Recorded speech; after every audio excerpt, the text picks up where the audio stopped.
आज बुलेटिनची सुरुवात नेहमीच्या राजकीय घडामोडींनी न करता आपण एका वेगळ्या बातमीनं करणार आहोत। ही बातमी फसवणुकी संदर्भातली आहे।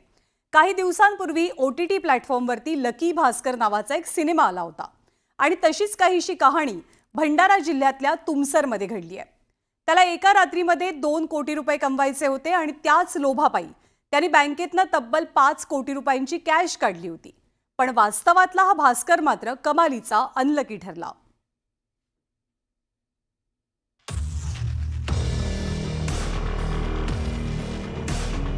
लकी भास्कर या सिनेमातून बँकेच्या बॉन्डची हेराफेरी करून कोट्यवधी कमावणारा भास्कर तुम्ही पाहिला असेल। पण रुपेरी पडद्यावरची एखादी कहाणी जेव्हा वास्तवात येते तेव्हा सगळे चक्रावून जातात। ठिकाण राजकमल ड्राय क्लीनर्स, तुमसर, भंडारा।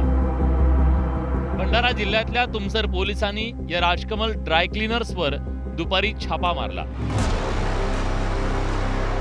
कारण त्यांना खबऱ्यानं एक अत्यंत महत्त्वाची टीप दिली होती।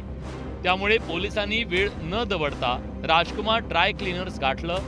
पोलीस जेव्हा दुकानात शिरले तेव्हा समोरचं दृश्य पाहून ते चकित झाले, कारण त्यांच्या समोर होता नोटांचा ढीग। ते एक लॉन्ड्रीमध्ये कॅश आहे। त्या माहिती आम्ही आमची ATB आणि LCBची टीमला दिली। टीमनी जाऊन तिथे त्या ठिकाणी रेड केली तर एक लॉन्ड्रीमध्ये 5 कोटीच्या कॅश मिळाला, जे आपल्या समोर आहे। एवढी रक्कम कुणी आणि कशासाठी आणली असा प्रश्न पोलिसांना पडला।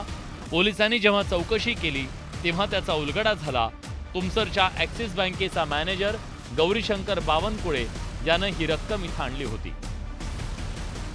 प्रायव्हेट बँक याचा बँक मॅनेजर याच्यामध्ये इन्व्हॉल्व होता। काही क्रिमिनलनी या बँक मॅनेजर सोबत असा प्रॉमिस केला होता की 5 कोटी ऐवजी तुम्ही 5 कोटी कॅश द्या, आम्ही आपल्याला 7 कोटी रुपये परत करून देतो। ब्लॅक मनी व्हाईट करण्याच्या बदल्यात गौरीशंकर बावनकुळेला 7 कोटी मिळणार होते। अवघ्या काही तासात गौरीशंकरला 2 कोटी रुपये मिळणार होते।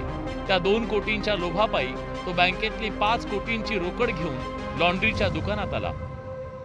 तर यांनी या बँकचे मॅनेजरनी कोणत्याही प्रकारच्या RTGS न घेता बँकेचे 5 कोटी बाहेर काढले आणि ते RTGSच्या वेट करत होता। आणि वेट करताना, वाट पाहताना आमची टीमला माहिती मिळाली आणि आमची टीमनी हे कारवाई केली।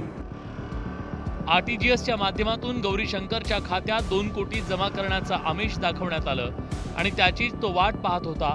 बँकेचे पैसे वापरून त्यातून 2 कोटी कमावण्याचा गौरीशंकरचा बेत होता। खरं तर छत्तीसगड आणि गोंदियातल्या एका ठगसेन टोळीनं गौरीशंकरला आपल्या जाळ्यात ओढलं होतं। ती टोळी गौरीशंकरला 5 कोटींना गंडा घालण्याच्या तयारीत होती, पण पोलिसांनी वेळीच कारवाई करून त्यांचा डाव हाणून पाडला। या प्रकरणाचे धागेदोरे गोंदिया, छत्तीसगड, दिल्लीपर्यंत आढळून आले। पुढच्या तपासात आणखी काही धक्कादायक खुलासे होण्याची शक्यता आहे। निहाल भुरे, न्यूज 18 लोकमत, भंडारा। पुढची बातमी सुरेश धस यांच्या डायलॉग बाजी संदर्भातली। भाजपचे आमदार सुरेश धस यांचा फिल्मी अंदाज पुन्हा एकदा पाहायला मिळाला। बीड जिल्ह्यातील आष्टीमध्ये साठवण तलाव प्रकल्पाचं उद्घाटन झालं आणि यावेळी राजकीय मंचावरती फिल्मी कहाणीच रंगली। त्याचं कारणच असं होतं की व्यासपीठावरती राजकीय डायरेक्टर देवेंद्र फडणवीस उपस्थित